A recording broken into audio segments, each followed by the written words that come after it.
Our course on collagen cross-linking, new modality. This is a last show. Let's hope it will be of some interest to you. It is divided into, first would be collagen cross-linking, basic and current understanding. Then patient selection and various protocols of performing C3R. Both these topics will be taken up by me. Results will be updated by Dr. Rajesh Fogla, and complication of C3R by Dr. Anita Jabbar. So I'll start with first two topics. What are the basic and current understanding of C3R, and how do you select the patients? So it's basically, if we concise, is what, who and how of collagen cross-linking.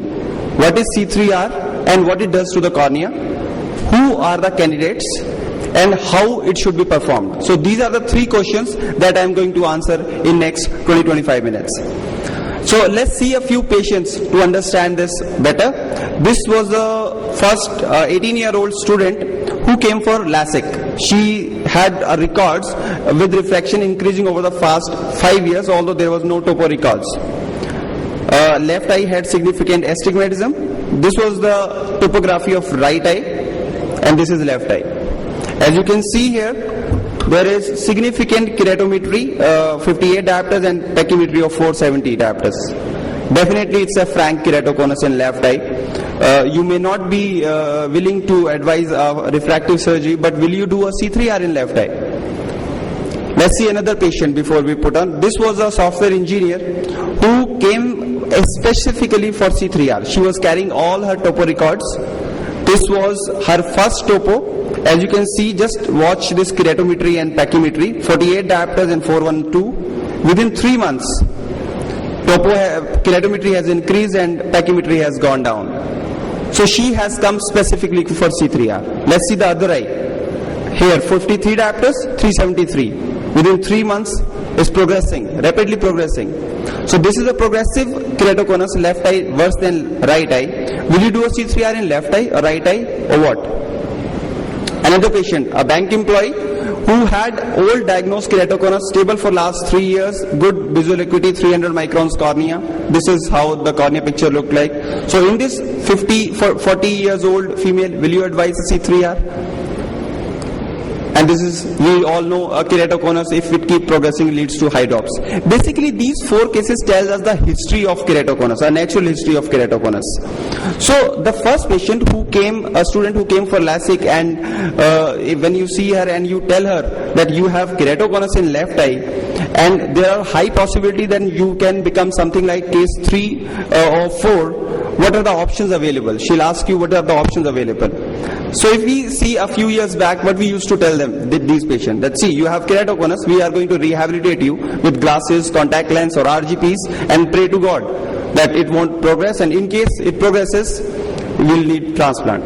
Definitely patient will not be happy. But these days, we tell them, no, you have a keratoconus which might progress, but we have a modality by which it is possible with a chance of 80% that the progression at least will stop.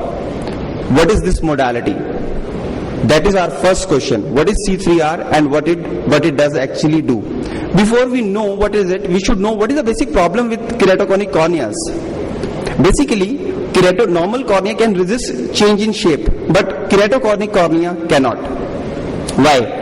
Because the building block of the keratoconic cornea is not good enough, or in other way, collagen is not good enough. Why? What actually basically happens is the collagen produced and degradative enzyme, there is a disbalance. The degradative enzymes, because of some or the other mutation, increase in keratoconic corneas, and the normal cornea, which is 5-layer structure, there happens a apoptosis of the normal keratocytes, loss of Bowman layer, and this becomes thin. The intraocular pressure leads to the protrusion of the cornea. So it's basically the bad or diseased collagen which is causing this cornea to get ectatic. So what we can do to make this stronger? Add collagen like we do in lamellar keratoplasty, or make the existing collagen good enough. And how do you do that? Keep the individual collagen fiber united, or in other ways, cross-link them. That is our first question. That is what C3R is. to cross-link each individual collagen fiber to make it strong. There is a natural cross-linking which occurs generally with advancing age, more than 30 years old or diabetics. But what we will be talking about is artificial cross-linking that we do it, which is called as C3R or CXL. So this is a normal cornea and this is a keratoconic cornea. As the cornea keeps on bulging out, the vision keeps on going down. If we don't do anything, it will still keep on progressing and it will become something like this. So what if we see at a microscopic level, these are the collagen fibers which are poor, which are not good enough. So we want to make them stronger. How do we can do that? We cross-link them with the help of riboflavin and UVA light. We saturate individual collagen fiber with riboflavin, which permeates into the fibers, and after the saturation is done, we switch on the UVA light. There occurs oxygen radical which makes them cross-linked. Then individual fiber gets cross-linked and the progression stops. There is enough studies in the literature to tell you that actually this particular cornea gets rigid or gets tough after the C3R. That is our first question. What is C3R and what it does to the cornea? Suppose you take the patient into, you decide, okay fine, you do a C3R. Definitely you would not like your patient to look something like this or maybe like this. I'm sure never like this. So before you decide, yes, you are going to do the C3R, you should know how do you screen them, who are the candidates and how it should be performed. If we see the criteria for C3R, these are the criteria uniformly accepted worldwide and nobody has objected to these criteria. That is pachymetry more than 400 microns epi-off, keratometry more than 58 diopters and keratometric evidence of progression. So thinness pachymetry should be 400 microns, and why it was so? Because whatever standard irradiance that we use for UVA, at this pachymetry the endothelium is absolutely safe, because the actual irradiance that reaches the endothelium, that is around 50% less than the safety level. What if the pachymetry is less than 400 microns? Is it an absolute contraindication? You remember our second case, who was a software engineer and had a progression, rapid progression. So can we do a C3R here? Yes, we can. There are a few studies which tell us that C3R can be done even for 350 to 400 micron corneas. Here we need to use hypoosmolar riboflavin. And keep on put this riboflavin actually has a physiological salt instead of dextrans, so it makes the cornea swell. And just before starting UVS, check the pachymetry so that it reaches 400 microns to ensure that the endothelium is absolutely safe. There are people who do corneal hydration with distilled water, but there is no published data available on that. Our second criteria, keratometry less than 58 diopters. The thing is, if the keratometry is more than 58 diopters, the failure rate is reported as 7%. And if the keratometry is more than 60 diopters, you need to explain the patient that yes, since it is progressing and there are high chances that you will develop something like case 3 or case 4, we will do it, but the chance of failure would be high. Third criteria, that is keratometric evidence of keratoconus. In our scenario, we generally don't have patients who are carrying their keratometric report or previous topo report, like our first patient who had come for LASIK and had first time diagnosed keratoconus, but she had her previous spectacles record which showed that the refraction is increasing, specifically astigmatism. So you need to see the previous glasses prescriptions, and if astigmatism is increasing, frank keratoconus, young patients, go ahead and you can definitely do a C3R. There are people who use C3R even in 8 to 12 years of age, even at the keratometry of 60 diopters and even at 350 microns. And what is their rationale? Rationale is, if these are young patients, if you keep waiting till 18 years or something, it is possible that by that time you'll have to offer a corneal transplant instead of C3R. So you can always explain them that there are failure chances, but yes, we'll go ahead. Of course, you will not compromise on pachymetry less than 350 microns. What if the patient has an age of more than 30 years? Most of these patients, they have natural cross-linking. More than 30 years and diabetics, there is a natural cross-linking, so you don't really need to push them hard for C3R. But PMCD, palliative marginal corneal degeneration, and post-LASIK ectasia patient can still progress even after 30 years of age. C3R has been advised in used in some other indication, but we'll stick to corneal ectasia only. So before going to the third question, that is how actually it should be performed, we must ensure the patient is tolerant to CL. Eventually you will have to rehabilitate him. Suppose the patient comes, you have done a C3R, after 1 month, 2 months, 3 months, he'll ask you, doctor, I was seeing this and now whatever I'm seeing, maybe it's worse or same. What are you going to do? So first day you will have to ensure that how you are going to rehabilitate him. Is it that he's contact lens intolerant? Suppose he's contact lens intolerant, there is no point in going ahead with C3R, because later on you will not be able to rehabilitate him. So first you need to see how you are going to rehabilitate him. Then only you should advise this modality to the patient. So now that's our third question, how it should be done. What are the steps? This is the standard protocol which has been described more than now 8-9 years ago, and there are many studies and nobody has objection on this particular protocol. This so far has been the gold standard.